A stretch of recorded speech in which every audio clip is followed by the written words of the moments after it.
everybody, so the article that I have chosen for this discussion is The School Ensemble, A Culture of Our Own, written by Stephen Morrison, and this article really just kind of goes over the cultural themes within an ensemble, and this kind of breakdown of lists that he has is something that I think you could take the list of and apply to like your ensemble in the future, or the ensembles that you've been in the past, that make it its own kind of, its own place, its own situation with its own personality type.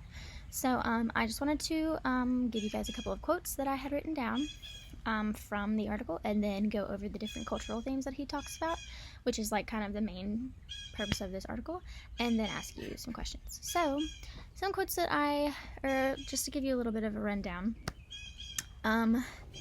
Steve Morrison uses this article to talk about the worries of a school program with much history, not being able to keep up with modern technology and students.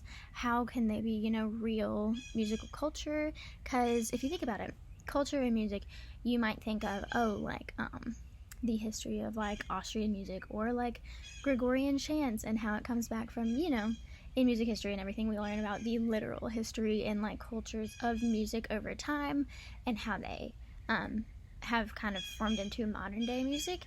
And so in the beginning, it was kind of like what does the school program have in terms of this? But then he kind of redirects. So a couple of things. Each sector of a school music program is vastly different on its own. Say if you're in orchestra, if you're in band, marching band versus concert band, performance ensembles that are maybe smaller, like a madrigals ensemble and stuff like that, versus a concert choir, seasonal groups versus year-long, things like that. And based on the number of students, the personalities of those groups and how they interact with each other is different in so many more ways. So, a couple of quotes. All music comes from someone in some place at some point in time and with some purpose. So, another is, in any musical interaction, the fullest rewards are reaped with the experience is centered within a chronological, stylistic, cultural, and geographical framework. Much attention has been given to these contextual matters as professors have sought out to expand teaching repertoire to include music from the world's vast array of cultural traditions. So kind of think about that in like what I took this as, because we're talking about school programs, and I'll talk about this later in one of the cultural themes. But you know how we've all come from a high school program of some sort. When we did state festivals and contests, there was always like music that we did for contests that what might not have necessarily been something we would sing for our own fall concert or our own spring concerts and things, but there was like a little bit of a different sect, sort of, almost like it was a different genre. Maybe it was easier music, maybe it was harder, but that, and then with the sight reading component, or your ensembles performing, they've taken different things like spirituals, where they've written them in SATB versions, or SSAA for women's ensembles and things like that, to kind of explore those unique sounds and take in that history of other pieces from all these different spots and learn about them and learn about those types of culture in music through the lens of a school program.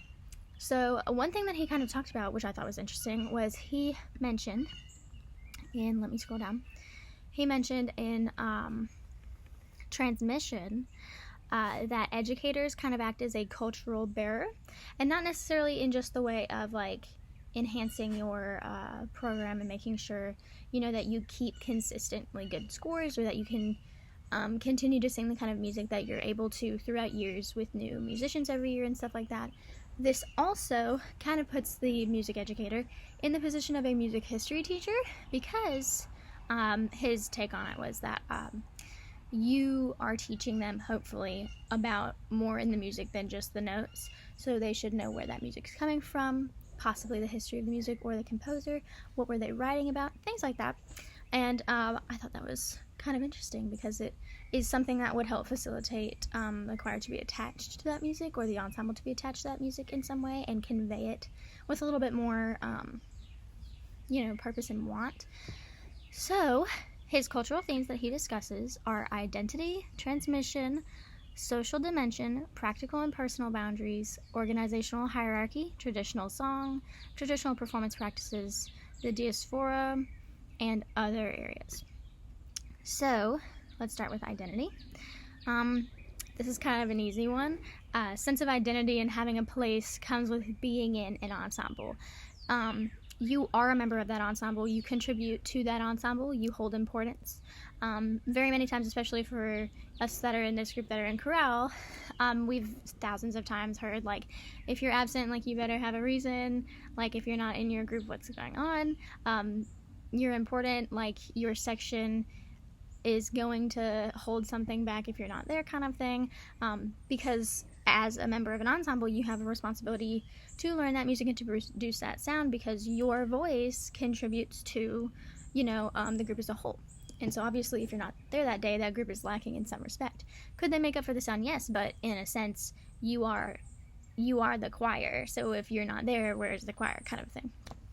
So that's a different sense of responsibility than, say, if you miss math class and you have to make up your own work. Because your grades in math, it's a state tested subject area. So if your grades in math, say, for the actual state test are all down, then your teacher's going to be like, did I teach you? Or like, what? But your grades are based on your performance in that class and how you study for that course and how you take those tests. Nobody else really falters whether or not you study, unless you're cheating, but you shouldn't be cheating. Academic honesty, guys. So you get to see that effort that you put in every day through your practices go and what's the word? You get to see that effort pay off through those performances and getting the reaction from the audience. And you feel a sense of, like, completion and success, almost like a basketball team when they win. The audience is very excited for them. They feel that completion and, like, happiness of teamwork when they win those games because they did it as a unit, So I also connected this to when we perform at District Festival, and, you get those results and you're like, oh my gosh, we got a superior. I knew we were smart kids, you know what I'm talking about? So doing all of this, and also he mentioned, like, donning the same uniform and taking the stage as a unit for these performances and things, that gives you that sense of overall identity, and, like, you are one, you are this performance, you are this group taking on this thing, and that gives you a sense of unity as the choir or the concert band or what have you. Transmission is literally the transmission, the, like, passing down of tradition over generations. So this is where he mentions cultural bearer, but young musicians learn from music educators who learn from other music educators, because he mentions that it's, like, very rare for a music educator to have never had education in music prior to being a teacher. I've heard of people before who were essentially just, like, they taught themselves how to play the guitar and then they taught other people based off of their style. But when we're talking about choir or band in high school or middle school levels, or elementary school too, these ensembles are taught by a person who was in band when they were in high school or middle school, and then they went on to learn to become that teacher. I know Bailey, in her case, her high school person, didn't have a degree, I don't believe, in, like, band, but English, but then had been in band previously, so he started facilitating that. So there's a lot of different places that music educators can come from, but it is very rare for a music educator to never have had that previous experience. You know what I'm talking about? So, in terms of cultural bearer, of course, that teacher, if the teacher has been there for a long time, he kind of notes that, like, they will hold the same traditions over the year, as you would say, like, you start your class the same way every day, kind of thing. Those are your standard practices, your traditional practices of your classroom, which is another section later. But not only is a teacher a cultural bearer, so are older students. So, like, section leaders or, like, a senior.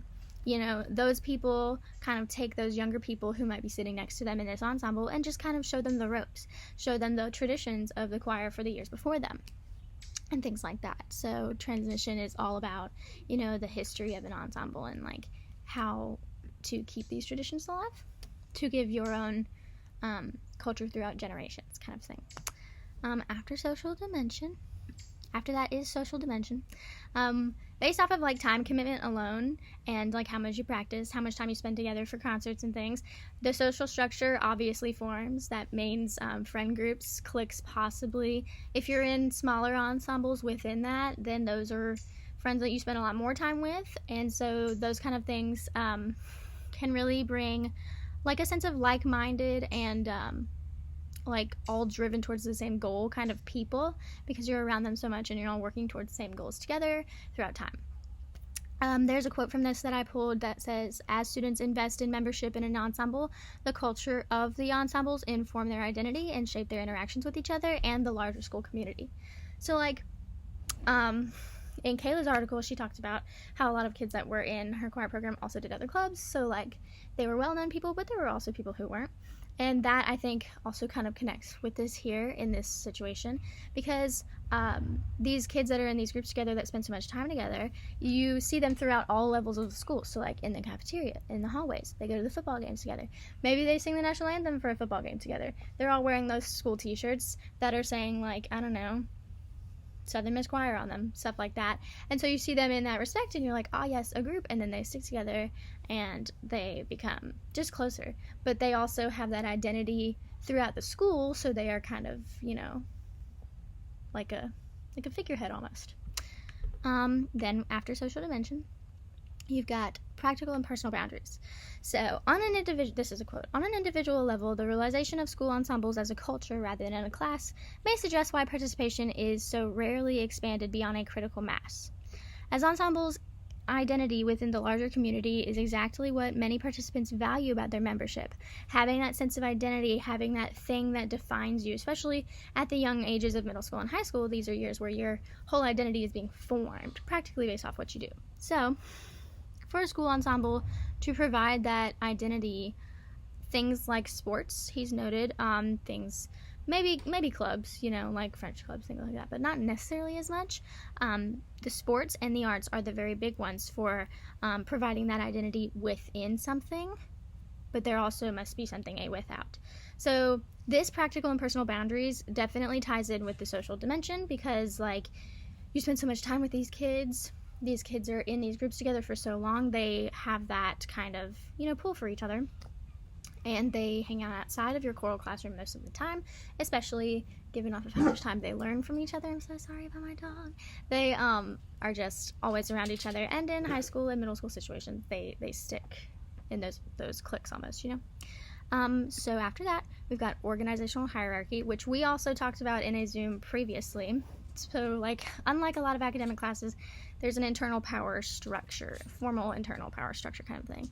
You know, positions like president, secretary, treasurer, you know, drum major, all of these based on personal characteristics and things that strictly kind of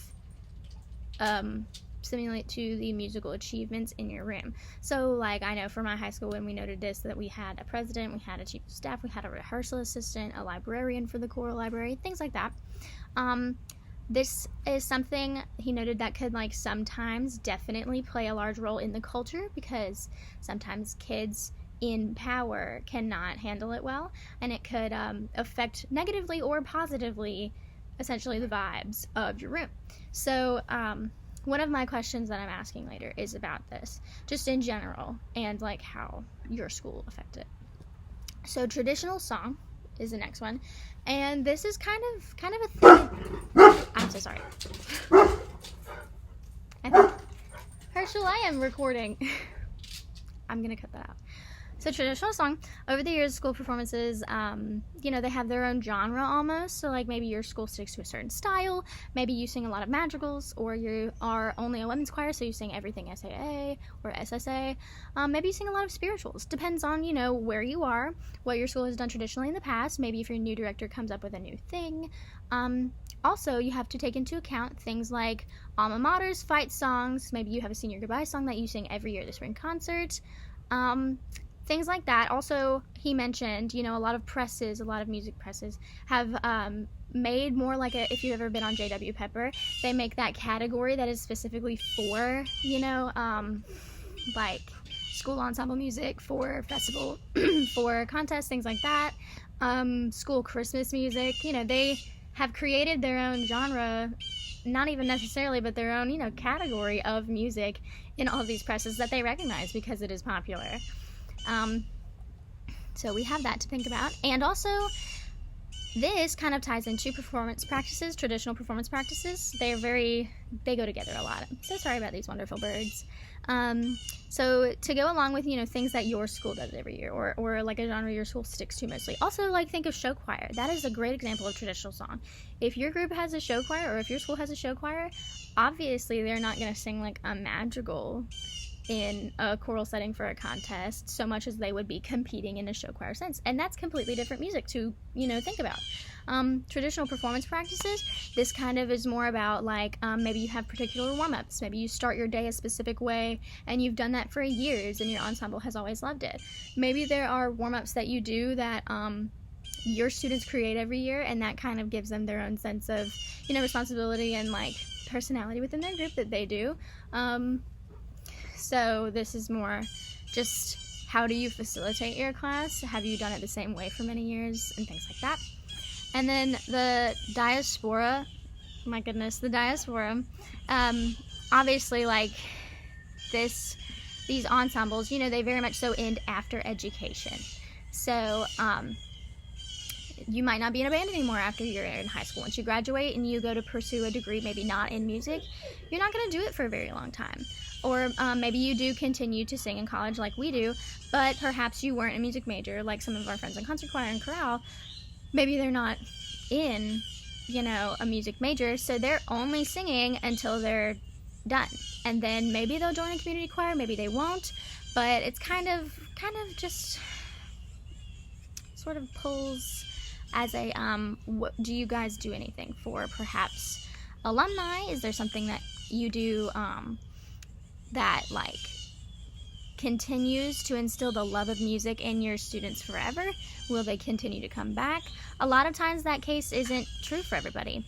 And also, if you reinforce like your social structure and just how all of your students are with each other, is that welcoming? Would people want to continue to come back to your ensemble for Christmas alumni things and things like that? So no matter what their performance career post high school, post college, whatever is, there's like no denying that there is a shaping of their cultural and like social development whilst in your classroom. So that's a little bit about that. Additional themes like other areas.